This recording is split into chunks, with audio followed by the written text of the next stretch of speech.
for now, let me just reiterate that any escalatory actions by Russia would be of great concern to the United States, as they would to Latvia, and any renewed aggression would trigger serious consequences.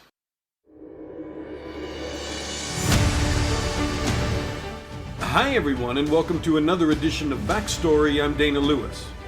That was U.S. Secretary of State Antony Blinken on a trip to Latvia, a NATO member which is calling on the U.S. to station American forces there on a permanent basis. The Baltics are nervous. What's up? Well, if you didn't know, Russia has been building up its forces in the Crimea, which it seized from Ukraine in 2014, and also along the Ukrainian border, and even positioning forces in the north in Belarus. Ukraine is threatened from all sides. Why? Ukrainians overthrew a Russian-backed president, Yanukovych, in 2014. Then it seeks to join NATO in the European market. Russia doesn't want any of that. It sees NATO as a threat, or so it says, and it has used rebels in eastern Ukraine to keep a low-level war going now for 7, almost 8 years. So on this backstory, what if? What if Russia invaded? What would the West do? Blinken really didn't say anything other than there would be consequences. Why is Russia insisting on implementation of the Minsk Accords, a 2014 ceasefire agreement? Because as you're about to hear, those ceasefire agreements would allow rebel-held areas to veto any move towards Europe and keep Ukraine from acting as a sovereign country. Russia seeks to dominate its neighbors. And now you know why Latvia and Lithuania and Estonia and Poland and others are worried about Putin's troop buildup on Ukraine's border. All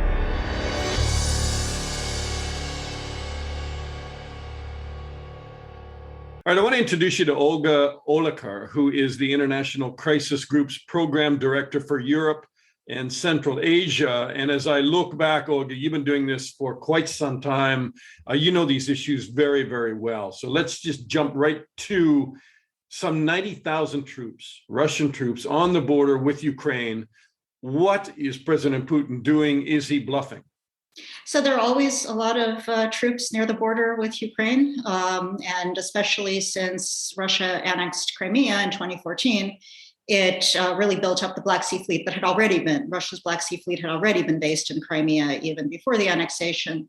So there's been a buildup. So there's usually a lot of Russian troops near the border with Ukraine. But not that many. There are more now.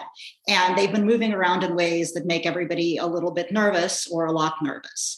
So the question on everyone's minds is, are they preparing to attack? Are they bluffing? Are they trying to make everybody nervous? If they do attack, is it going to be the big attack that Ukrainian military intelligence has talked about, or something smaller? What's going on? And the answer might just be that the Russians haven't decided yet themselves, and they're keeping their options open.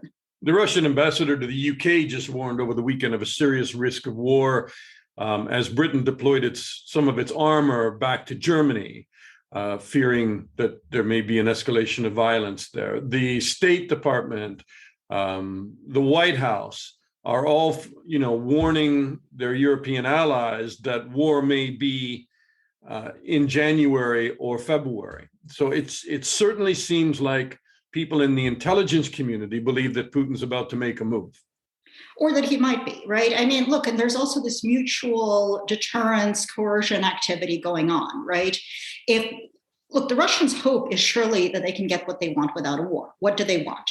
They want Ukraine to be a more amenable Ukraine. They want a promise from the West of no NATO or EU membership for Ukraine. They want to renegotiate the whole European security order. This is a big ask. In the near term, they just want the Ukrainians to, be a lot more amenable to there's been a real standstill in progress on implementing the Minsk agreements that ended the really high-end fighting in 2014 and 2015. The Russians are trying to push something. I think the problem here is that they are probably willing to go to war to get that. They've proven that they're willing to go to war in the past. They'd probably prefer not to. Western states would prefer that the Russians back off and not get what they want. So you've got this kind of jockeying for position. The Western states are also probably not that interested in fighting Russia. The question is, would they if push came to shove? Okay, let's come back to that because that's really critical. But the Russians want to get what they want. So right now, there is no pending EU membership on anybody's doorstep. There is no pending NATO membership on anyone's doorstep. So it seems, so what do they want right now? Putin says they want Ukraine to implement the Minsk agreements. So the Minsk agreements are two sets of agreements that were signed in 2014 and 2015 to effectively end the really, really bloody fighting that was going on at both of those points in time. They are, like many peace deals, they favor the forces that were winning at the time, and those were the separatist Russia-backed and the Russian forces that were actually helping them out. Ukraine signed these deals because it really couldn't afford to keep losing, which means that. But why does Putin want them implemented so quickly? I mean, the Ukrainians have not implemented the sections of the Minsk agreements which allow for free elections and, more promised autonomy in the Donetsk region, because they say that Russia hasn't stopped supplying arms. Russia hasn't stopped the fighting. Russia needs to get out of there, which Russia denies they're even there. But Russia needs to get out of there before you hold any democratic elections in the Donetsk region. Right. I mean, how free could elections be if they're held under the control of these people who've been running these regions since 2014, these self-proclaimed heads of the Luhansk and Donetsk People's Republic. The thing is that, and there's these interpretations of what special status means. For the Russians, the vision is that special status is going to give these regions, led by the people that they're supporting, a veto over major Ukrainian policy decisions, including foreign policy. Now, which is a veto over NATO membership, which is a veto over joining the EU. Yeah, I mean, look, interestingly, Ukraine had a neutrality clause in its constitution before 2014. So it's, people change their minds. People, you can get all sorts of promises out of a country and then that shifts. So it's, I have some questions about how effective this would be in the long term, even if Russia got exactly what it wanted. But nonetheless, what the Russians want is some progress on all of this. The conventional wisdom before spring of this year was that everybody was okay with the status quo, that Russia was kept Ukraine sort of on edge, that the Ukrainians, weren't happy with this war in the East, but they also had no plan to integrate these regions. And this kept the West on their side, so it was okay with everybody. What happened? So the Russian buildup back in the spring suggested maybe the Russians weren't so happy with the status quo. So they had another buildup in the spring. That time they said it was all about their exercises, which, nobody could figure out what exactly they meant. Everybody was sort of, why are they building up? What are they saying? Pretty sure at that point, unlike this point, that they weren't planning a war. And in fact, the Russians pulled back most of their forces, though not all of the infrastructure, and said, we're done with the exercises. Now they've moved back in. But talking to Russians about this, the sense you get is they'd really expected Vladimir Zelensky, who came to office as president of Ukraine in 2019, to cut some deals, to make some progress on Minsk, to start giving them what they wanted. That they really do want progress on this, because in the meantime, what they're seeing is a Ukraine that's getting closer and closer to NATO and the EU, even if membership isn't in the cards. And one of the things that Vladimir Putin said in Sochi recently is that, it doesn't have to be NATO membership, it's this infrastructure. The NATO alliance has no NATO infrastructure in Ukraine, right? It's member states doing a training mission here or there, it's things like that. But what Putin's saying is, I don't care. All of this. My red line isn't NATO membership. My red line is this relationship that's developing between Ukraine and NATO, Ukraine and the EU. Let's spin the wheels back to what you said a few minutes ago. Would the West defend Ukraine? Would NATO countries defend Ukraine? So Russia is probably counting on that answer to that question being no. And that is why Russia is probably prepared to escalate. I think some NATO countries might be inclined. It really depends on how it all plays out and what the circumstances are and what kind of conflict it is and how quickly things move. And I think this is the real challenge for Western countries. So they want to deter Russia, but it's hard to deter Russia if there are such clear limits to what you will do. And one of the problems here is that you make all of these statements about ironclad commitments and promises. You can box yourself into a corner where it's the worst of all possible worlds. You've sent Russia the signal that you wouldn't fight, but then you feel that you might actually have to do more than you've said you would when push comes to shove. And that's where you get the escalation nobody wanted without having deterred, which you might have if you'd actually signaled you would do it. Seems to me you're saying if there was a slow roll, if that fighting started and Ukraine could hold out for some time, that the West would, through NATO, through other organizations, support Ukraine and support them defending themselves. We're not through NATO, through individual countries, through, what we saw in 2014 was each different countries doing kind of their own thing at varying degrees of just how much help they were going to give. Most of that, all of it was some supplies and some training. There's really no amount of supplies and training you're going to give the Ukrainians right now. It's going to enable them to withstand Russia on their own. Russia it has more, it has better capable forces. Ukraine has good forces. Ukraine actually has good equipment. They're a major arms exporter. They've been building weapons for a long time. There's something a little bit strange about saying we're going to send an EU military training mission to Ukraine. I mean, these guys have been fighting the Russians for 7 years. The EU is going to send a military training mission? I mean, the EU has not been fighting the Russians for 7 years. So a lot of this is very symbolic. What actually happens if push comes to shove, some countries, particularly countries that are closer to Ukraine, that are more fearful of Russia, might be inclined to help more. And then, what does the rest of NATO do? Well, I don't think the rest of NATO censures them for it, right? Maybe you don't need all of NATO to do something, but then you do effectively have a conflict between NATO and Russia once NATO member states are involved. And if Russia moves against those NATO member states in any way, you start getting into Article 5 territory. I mean, this is how the escalation story can work. If I want to spin out that story, it's a pretty scary story. I would say it's a pretty scary story if you're in Moscow too.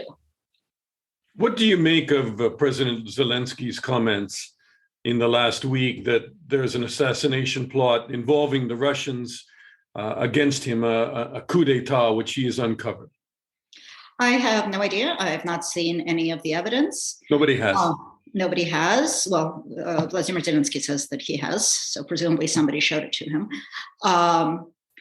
Look, the Russians are sick of Zelensky. I mean, that's certainly the messaging that we've heard from them. I've heard, and I've read, and you see this Russian narrative that they would like somebody else in power in Ukraine. It is hard to imagine them getting somebody who is actually more favorable than Zelensky. But that's, countries aren't always realistic. Is Zelensky a strong leader, do you think? I mean, Poroshenko, I think that, his predecessor would probably command the troops to defend against a Russian attack and do so in the most vigorous way he could. Zelensky? So look, I think the Ukrainian forces will fight. And I don't think that has very much to do with who is at the helm of the government and how they feel about that person. If they feel, if they are under attack, they will fight. They've proven this before, and the people of Ukraine will fight. I don't have any question of that. The positions on Russia have hardened, not softened, over the last 7 years. It's, I think there's a myth in Russia that there's a silent majority in Ukraine that actually loves Russia. This is not true. I mean, I think that myth exists in part because the only Ukrainians one interacts with in Russia are people who like Russia, who travel to Russia, because Russian men can't even travel to Ukraine right now. You don't think that there's a softer, more pro-Russian or possibly a little more neutral population segment as you look kind of around the Crimea, down that Black Sea coast? Look, Crimea is in Russia, and I don't have evidence to suggest, while the population is probably divided on the subject, Most of them are probably okay with being in Russia. I have not done the public opinion polling, but I suspect I've been there, and I know they were very pro-Russian, and they, that is the case. Yeah.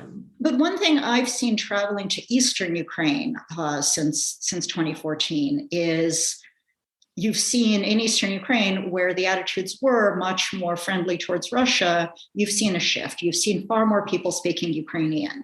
You've seen this patriotic nationalism grow. And even people who speak Russian, who continue to speak Russian, they don't want to live in Russia. They don't want to be Russian. And I've had this conversation with Russian colleagues, and they say, well, it's the Ukrainians you speak to, which my answer is, look, I don't speak Ukrainian. When waiters at restaurants, when cab drivers, so forth, are speaking Ukrainian to me, I don't understand them. They're not doing it to impress me. So there is something going on here. Well, I guess we see how it plays out. The question is the West making a mistake right now by wagging its finger and saying, don't you dare, Vladimir Putin, you will pay a severe price. And that's coming from the White House. It's coming from NATO, Stoltenberg, everybody. But, should there be another approach to this? And a lot of people think that the only approach that you could take to dissuade Putin would make promises of no NATO membership. And nobody's going to do that. Right. So, what the Russians are asking for from both Ukraine and the United States is both impossible and probably going to be insufficient for them, right? Because we've seen promises made before that get walked back, like the neutrality clause that used to be in Ukraine's constitution. So I don't see how that's going to solve the problem. It's not going to be sufficient. I think the real problem with the finger wagging is insofar as they're not sending clear enough signals. The signal they end up sending is we will go so far and not further. And so far and not further is not going to deter. If you're trying to rely on strategic ambiguity, if you're trying to rely on this idea that, well, maybe it'll be much worse, well, the Russians are willing to escalate. The Russians are pretty sure they're more willing to escalate than Western countries are.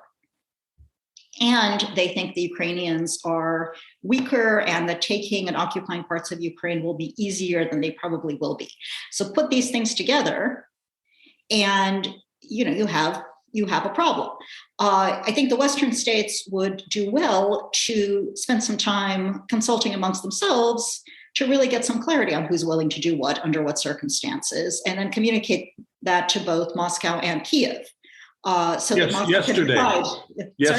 yesterday. But I'll settle for today or tomorrow. We actually probably have some time. But the idea is, figure out what you're willing to do. And then Russia's either going to be deterred by that or not. So you also need a plan for what happens if Russia is not deterred. What's your next step? And I think that's missing. And I guess some people are scared to have that conversation because they think it may be interpreted by Moscow to be provocative. Well, again, decide what you're going to do and be honest about it. Strategic ambiguity works when it's credible. They have to actually think that you might do what you're going to do, and they have to actually be scared of it. We will send more weapons to Ukraine is not scary enough to Russia. So, we will sanction more is really not that scary to Russia. They've faced a lot of sanctions already. So are you willing to threaten something that they might actually be scared of? And if not, then what kind of conversation are you going to have with the Ukrainians about this? Olga Oliker from the International Crisis Group. It's really great to talk to you, and thank you so much. Absolutely. I enjoyed the conversation.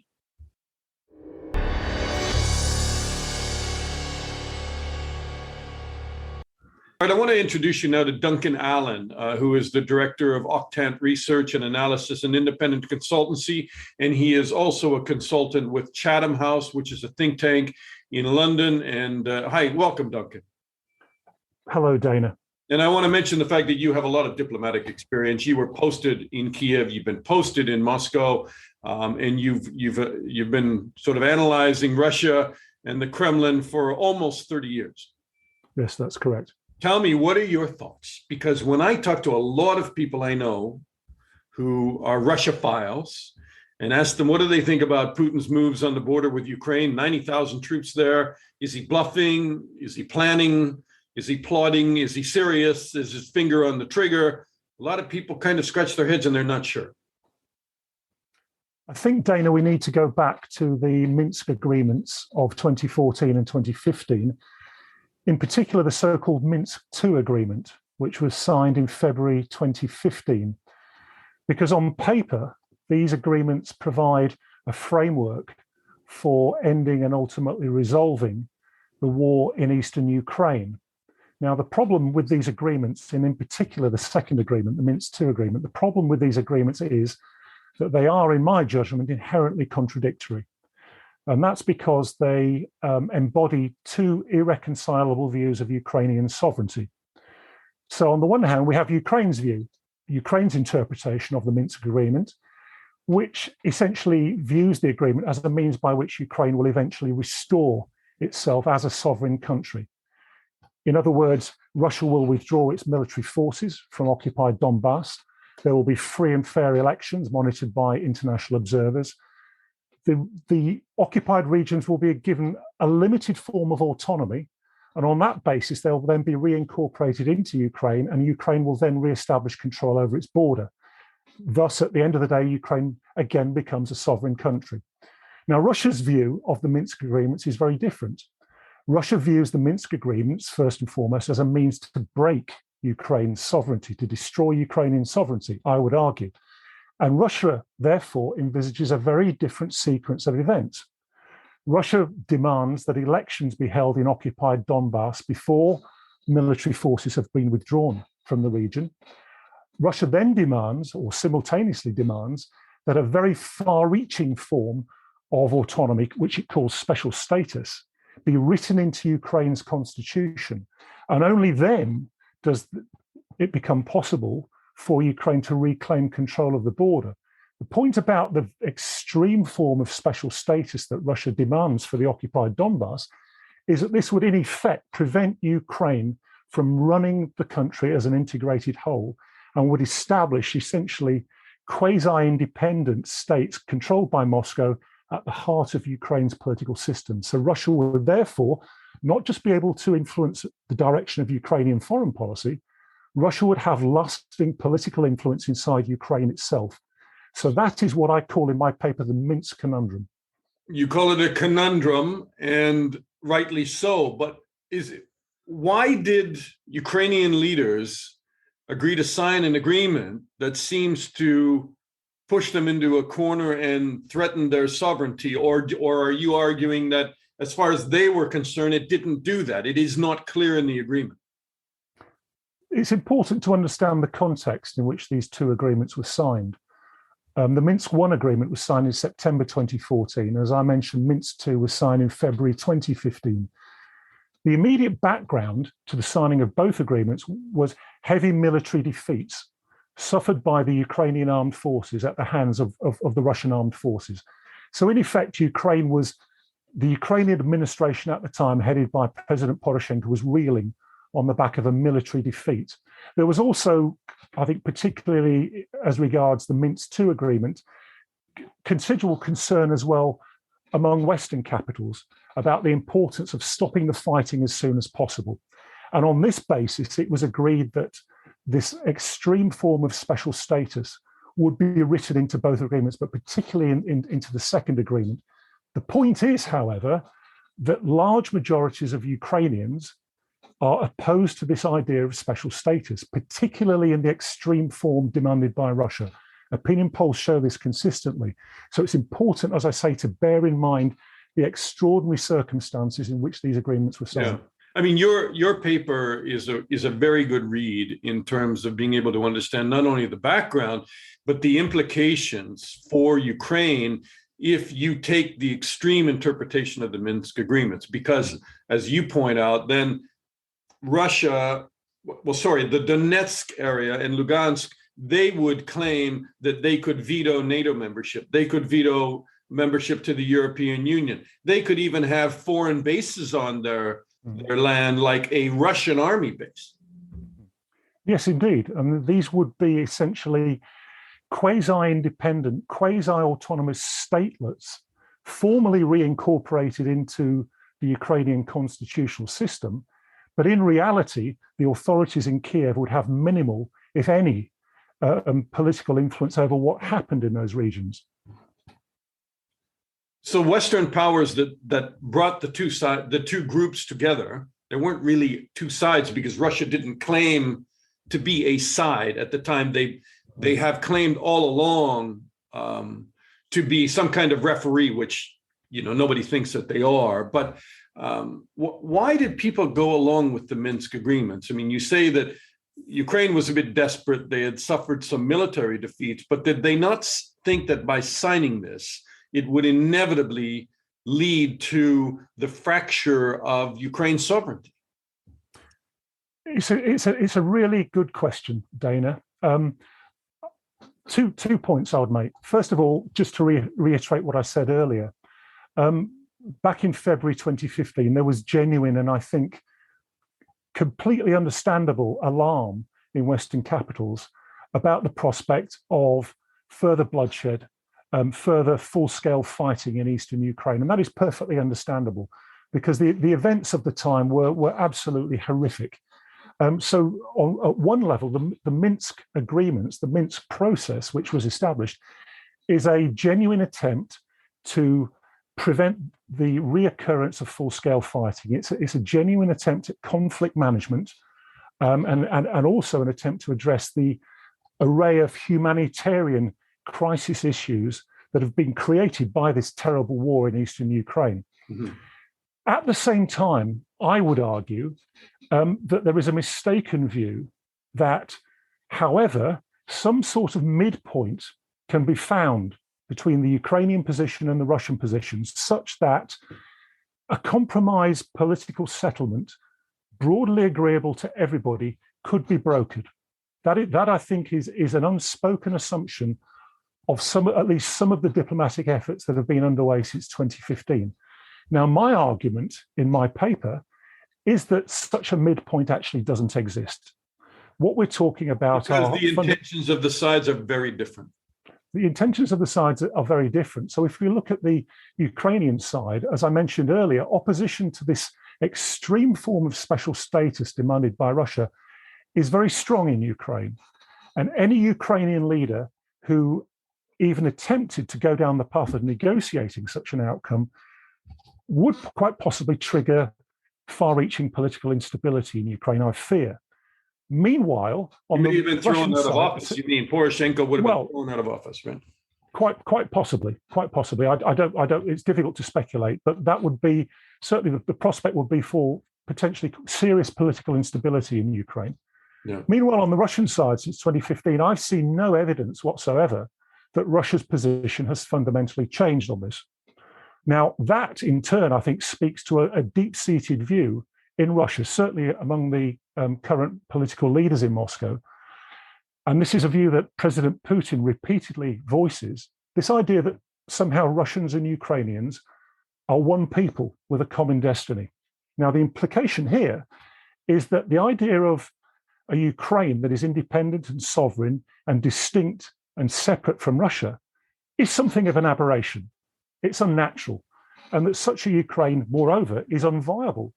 Now, if you take that view of Ukraine, then your position is not going to change because at some point you expect it's going to be possible to reconcile Ukrainians to this extreme version of special status that Russia has in mind. So there's been no movement between these two positions fundamentally. A lot of people would say that this is a successful strategy by the Kremlin. They have delayed NATO membership. There's no way NATO is going to take in a Ukraine that is fighting and engaged in armed conflict. The membership of the EU is stalled, although there's been some informal progress. But you write that it's a stunning failure of Russian foreign policy. Why?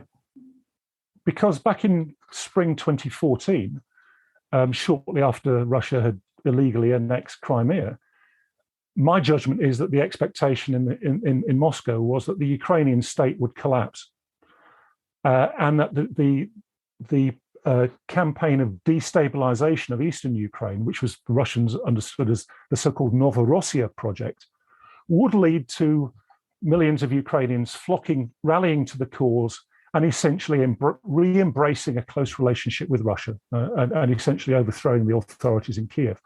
And that quite clearly did not happen. So this is another important element to understand about the context in which the Minsk agreements were signed. Yes, the proximate background was one of military reversal for Ukraine, but it was also the failure of Russia's attempts to undermine the Ukrainian state through the use of pressure and coercion. So why would they continue? Why would they take another step into that mud? Well, it seems to me that from the perspective of the current leaders and decision makers in Moscow, as I indicated already, their fundamental view of Ukraine has not changed. This is an unviable, unnatural state. It didn't collapse in 2014 and 2015, they think, solely because of Western support. If Russia can break the Western-Ukrainian link, at some point, Ukrainians will come to the realization, they think, that they have nowhere else to go, and they will re-embrace Russia, and that Russia's agenda in respect of Ukraine will therefore be accepted by Ukrainians. What does Duncan Allan think? That's simply not going to happen, because that entire calculation founders on one reality, which is Ukrainian national consciousness and the fact that Ukrainians want an independent sovereign country of their own. If anything, they may have increased their desire for that, and their resentment of Russia may have increased as well. Unquestionably, as a result of Russian activities over the last 7 years in particular, more than 7 years now. Unquestionably. It seems to me that Russia is further than ever from achieving the objectives it sought in 2014. Now, the immediate objective back in 2014 was to prevent Ukraine from signing an association agreement with the European Union. Well, that agreement was signed in 2014 and came into force in 2017. Russia's second and more ambitious objective in 2014 was to begin the process whereby Ukraine would be gradually absorbed into Russia's own regional economic bloc, the so-called Eurasian Economic Union. Now, I think that was highly unlikely anyway in 2014. That is virtually unimaginable now. So on both those scores, it seems to me, Russia has suffered strategic reversals. So Putin says, implement the Minsk Accords, implement the agreements. He's demanding that from Ukraine. Should the West be saying the Minsk agreements are dead because they are implementable? Well, I think we need to go back again to the nature of the Minsk agreements. My argument is that there are two interpretations. I would argue that Ukraine's interpretation is every bit as credible as Russia's. In some ways, it's even more credible. So, for example, if we look at Article 10 of the Minsk II agreement, Article 10 talks clearly about the withdrawal of all military forces from Ukraine without precondition. Ukraine can credibly argue that must happen before there can be any talk of elections in occupied Donbass, before there's any talk of some sort of political settlement in the East. So it seems to me that if Western governments are serious in what they say about standing behind Ukraine as a sovereign country, by definition, that means standing by Ukraine's interpretation of the Minsk agreements, in the knowledge that that will entail a prolonged, protracted standoff with Russia over this issue. Where do we go, Duncan, from here, do you think? I mean, let me go back to the very first question, which was 90,000 troops there, maybe more coming. Putin has a finger on a trigger. Do you think he's prepared to pull it and push further into Ukraine? I'm not going to speculate about the intentions of the current Russian leadership. That would be highly speculative. Going back to what I said earlier, we need to understand, first of all, the nature of what has driven this conflict and what is reflected in the Minsk agreements. The drivers of this conflict are irreconcilable views of Ukraine's sovereignty, Russia's determination to break Ukraine's sovereignty, Ukraine's determination to defend its sovereignty. That's the first point. The second question is, where does the Western interest lie in all of this? Seems to me the Western interest lies in helping Ukraine to defend its sovereignty in the face of Russian aggression. Now, what that means is, as I've already indicated, supporting Ukraine's interpretation of the Minsk agreements and really trying to shift the focus of the Minsk agreements towards conflict management, which after all is the immediate reason why these agreements were signed in 2014 and 2015. Dampening down the prospects for the further upsurge in fighting, addressing confidence building measures along the line of contact, addressing the acute humanitarian crisis in the conflict zone. Side by side with that, support for Ukraine's sovereignty means concerted Western support for, first and foremost, implementation of the EU-Ukraine Association Agreement, which over time, it seems to me, would help to build up Ukraine's state institutions and provide the basis for long-term resilience and stability in Ukraine itself. But also going side by side with that, I think there has to be a recognition that any prospect of reintegration of the occupied Donbass in the foreseeable future is highly unlikely because of the very different political systems, the growing gap between the occupied Donbass and the rest of Ukraine. In other words, just to reiterate a point I made earlier, what we are looking at, I fear, is a protracted standoff, a protracted conflict in eastern Ukraine that will probably not, is almost certainly, I suspect, not going to subside while the current leadership in Moscow is in office. I can't imagine it's going to subside. I can imagine that if President Putin decides to push forces into Ukraine, whether you want to engage with that or not, I mean, that's the possibility, right? Which we all know, right? If he takes more territory, he will destabilize Ukraine even further. Western powers, despite all of their finger wagging, may not come to the aid of Ukraine, aside from supplying some arms. And a conflict could erupt that could be determined with more geography on the Russian side very quickly within a matter of weeks or months.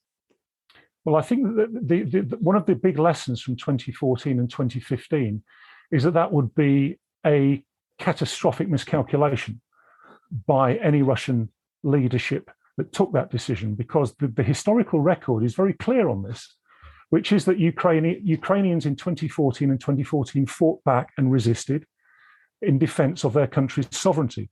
So the idea that there is somehow a military solution to this crisis is simply untrue. That would be an horrendously dangerous miscalculation. Duncan Allan of Octant Research and also with the Chatham House think tank. Duncan, your paper is, for anybody, really worth the time to sit and read all the way through. The Conundrum is well-written piece, and it gives you all the background you want to know about Minsk. And you can't just go and view this conflict without understanding the Minsk agreements and how the two sides view them differently. So I really appreciate your time interpreting that and spelling that out. Thank you so much. Thank you, Dana.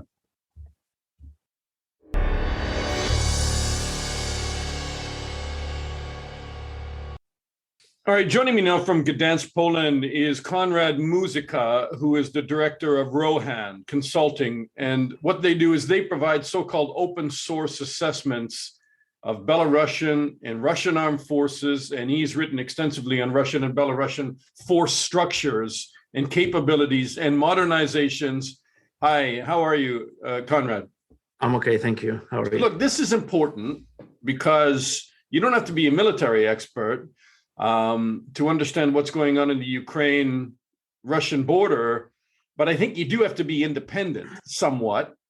And the problem is that we're hearing assessments from the Ukrainians and assessments from the Americans, and I'd like to hear your view as to what you see taking shape on the Ukraine border. Just in general terms right now, how many Russian forces do you see massing there, and in how many different places? So the situation currently, what we are witnessing now is the situation is very dynamic, actually. So Essentially, you cannot really take a look on the last month and the events that have occurred over the last 30 days, because you essentially have to go back to the events that occurred near Ukraine in March.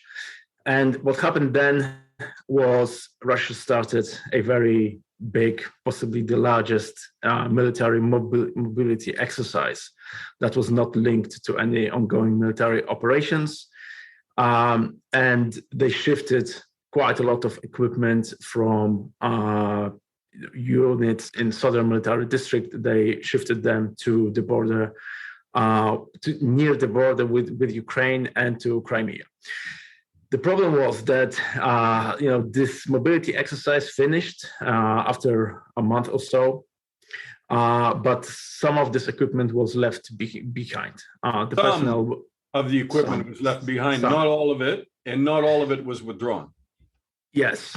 So we saw that there was some of the equipment, about, let's say, 5 battalion tactical groups, which is about, let's say, 4,500 personnel, let's say, was left at Pogonovo near Voronezh. That's about 200 kilometers from the border with Ukraine.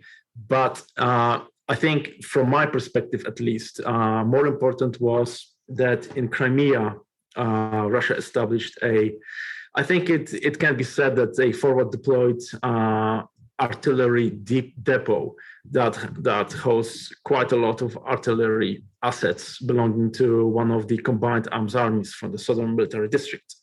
And this equipment is still sitting there. Okay. So Russia. So you have, for people who don't quite understand the geography there, you have along the border of Ukraine, along the eastern border, you have troops massing, and then separately in the south, in the Crimea, which Russia annexed illegally, say Western countries. Nevertheless, they occupy it, and there you have this lily pad, if you will, a very dangerous one of artillery now that can hit all the way up eastern Ukraine. It's not that. It's not.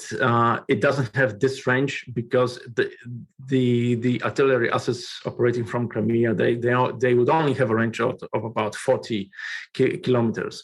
But the key is that the readiness of this depot is obviously high, because Russia does not need to drag all the equipment back from, say, the eastern parts of the southern military district. They can simply send its troops to this depot, take the artillery out, and then go straight to the battle. How many troops are we talking about? I mean, some of the estimates from Western countries are 90 to 100,000. Okay, so now let's fast forward to what is happening now. We've over the last month or so, Russia has been again deploying troops to the border with Ukraine, and we've noticed that the composition of this force structure has changed, because they've started deploying tanks, very modern infantry fighting vehicles. The numbers of new troops coming in aren't that big, because we should be looking at about, say, 10,000 troops. I think that will be max. I'm talking from open source assessments, right? But look, Russia now has about 90,000 personnel near the border with Ukraine, right? You're saying, why did you say 10,000? You're saying 10,000 additional? Yes. So 90,000 are the number of troops that are there permanently. Okay. And that includes, the entire southern military district, forces in Crimea, and parts of the units that are subordinated to Western military district. Where are they from? Are they all over Russia? No, they've actually deployed only units from southern military district. Some units are from Western military district, the First Guards Tank Army, which is the most modern, the most capable, and very highly destructive force. We've noticed that at least 2 battalion tactical groups, so about 1,500 to 2,000 men, are deployed south of Voronezh, possibly. So I think we are on the early stages of a buildup. Russia is not particularly, I think, in a hurry. However, every day we see videos or posts on social media showing trains moving towards Ukraine. So I suppose that we see only a small percentage of actually the movement that is really occurring. And interestingly enough, even the Russian military sites are posting a lot of videos now. And they're putting them on Twitter and all over the place of air to ground aircraft training and hitting targets and returning. So it's quite interesting what's going on social media. I mean, they are not trying to make a secret of that buildup. I think it will be very difficult in contemporary world to hide a movement of tens of thousands, which I think ultimately will be the strength of the Russian contingent, moving hundreds of kilometers from Moscow all the way to the border with Ukraine. So I think they knew that they would be seen. However, they have also taken steps to actually mask the movement, because in March and April it was clearly a demonstration, because I think all of the train moving across Russia happened during the day. Now they've tightened up operational security, and there is a lot of traffic actually occurring at night, which obviously makes it difficult to recognize what unit is actually being moved in. Interesting, because if you take a look at it, they're not doing that because they don't want anybody to know they're there. We all know they're there now. So what they're trying to mask is what is their capability that's there. Is that right? That's interesting point, because I don't think they are actually trying to mask even units that are deployed near the border, let's say, because the equipment is just stored there. It's not hidden. It's plain for everyone who has access to satellite imagery to see. And in contemporary world, you don't have to be rich to be able to acquire a high quality image of any place on earth, really. So I don't think that a political decision to invade Ukraine has been made. But what Russia has shown recently is that they are making a lot of effort to actually amass troops near the border. And this in itself is concerning.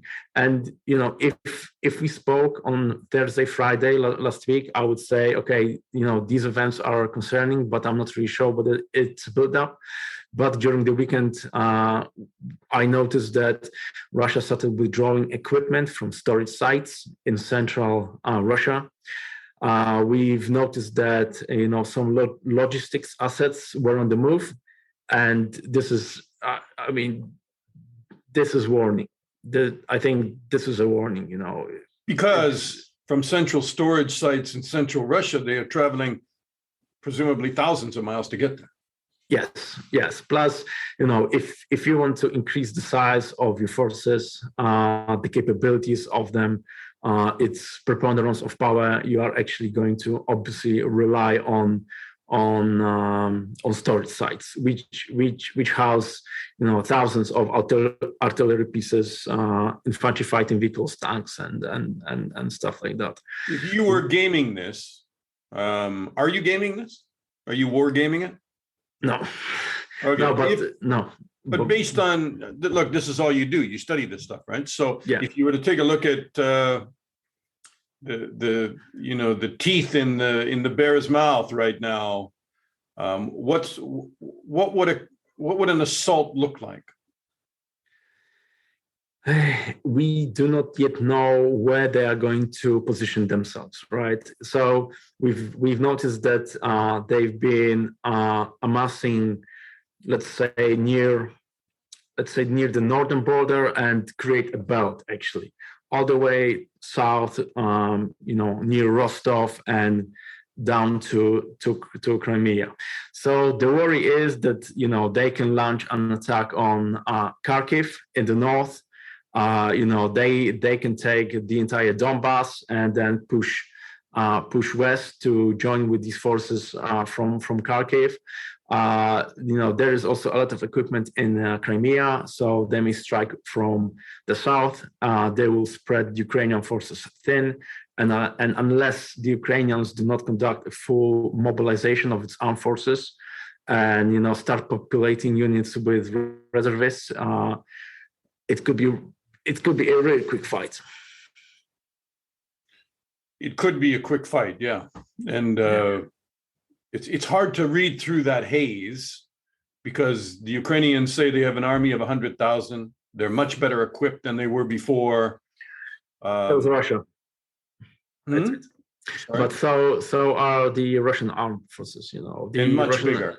And yes. Much bigger. Yeah. So as I said, 90,000 Russian troops are near Ukraine permanently, and Russia has, let's say, added additional 10,000 now, and these trains with new units keep moving in.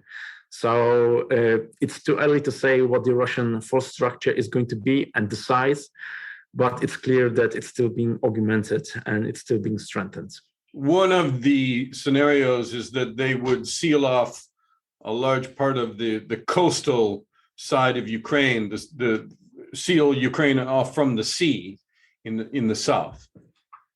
Yes, I've heard across this assessment, but again, let's wait and see how they will pre-position, and then we'll see what the force structure is, how much equipment they've actually deployed, and which axes in particular have been strengthened, and then we will be able to see what the scenario could be, because as I said, they can go to Kharkiv. Obviously they can cut off Ukraine from the Azov Sea. The Ukrainian map that was released a few days ago also showed airborne troops and elements of the 2nd Motor Rifle Division being deployed to Belarus, which would be, from European perspective, it will be a disaster. A motor rifle division, a Russian motor rifle division stationed in Belarus, because it is such a preponderance of power. But Russia can deploy its troops to Belarus not to fight, but to keep Ukrainians spread thin, to engage Ukrainian armed forces potential to secure the northern flank, and then it will not be able to deploy as many troops to the east as it would wish. Do you take a look at the Ukrainian side and what they have in terms of their, we've seen the trench warfare. We now know that they have some drones from Turkey. They have some anti-tank capability. There's a big discussion on anti-aircraft ability that may be given to them by the U.S. How would you assess the Ukrainian military and their ability to fight and their ability to hold on? I think, if Russia will deploy everything that it has, then the Ukrainian armed forces will be very hard pressed to stop the Russian advance. I'm very interested in how the Javelin ATGM, the anti-tank guided missiles, are going to do against the Russian tanks.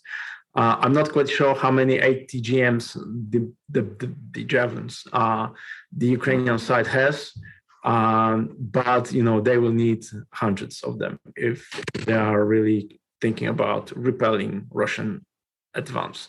Plus, Ukraine has TB2 drones from Turkey, which I think is a great tactical kit, but at the same time, Russians have been practicing anti-drone warfare for years now. They are very capable electronic warfare force. And I'm not sure to what extent they will actually be effective. But what I am sure is that from NATO's perspective, such a conflict will be looked at very, very, very closely. Do you think, first of all, nobody's going to deploy to Ukrainian territory and fight with the Ukrainians, are they? I don't think so. So the Ukrainians will be given support and ammunition, but they'll largely are left on their own there.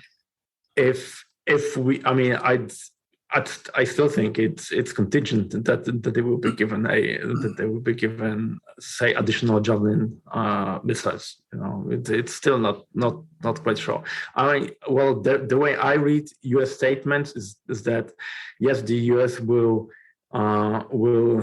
defend kind of Ukraine and it supports its territorial integrity.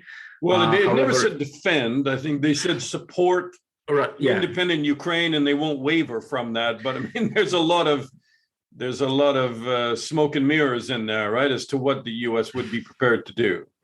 Yes, because essentially, you know, if the United States say sends new shipments of any weapon, really, that will be a proxy war, right? So I don't think that would go particularly lightly in Moscow, especially if, you know, javelins turned out to be highly effective against Russian armor. Last question to you: does some of this become self-fulfilling prophecy of some sort? In that, you know, unless there's a de-escalation, the two sides are wargaming this. They will continue to build up and call up and increase capability, and eventually it becomes very likely that they'll engage. Yes, I think, you know, from Russia's point of view, if they are building up, they are not building up just to scare, and, you know, they are building up to deploy and employ and attain their political objectives, or whatever they can be. So yes, it can spiral out of control. But I think, you know, as I mentioned, I don't think the political decision has yet been made, and a lot of will depend on how the political relationship between Russia, the EU, and Ukraine and the United States will develop in the next coming, perhaps, you know, a couple, maybe 2 or 3 weeks. You know, if nothing changes, if so Russia, these are a critical 2 to 3 weeks. Yeah. I think by Christmas or by the end of this year, Russia should have enough equipment to do something with it. That's the way I see it. Konrad Muzyka of Rochan Consulting. Thank you so much, Konrad. Thank you very much. And that's our backstory on Ukraine and Russia. December 25th, 2021 marks the 30th anniversary since the breakup of the Soviet Union. Russia's President Putin called the collapse of the Soviet Empire the greatest political catastrophe of the century. His neighbors, which gained their independence, including Ukraine, beg to differ and vow to fight if Putin tries to turn the clock back. I'm Dana Lewis. Thanks for listening to Backstory, and I'll talk to you again soon.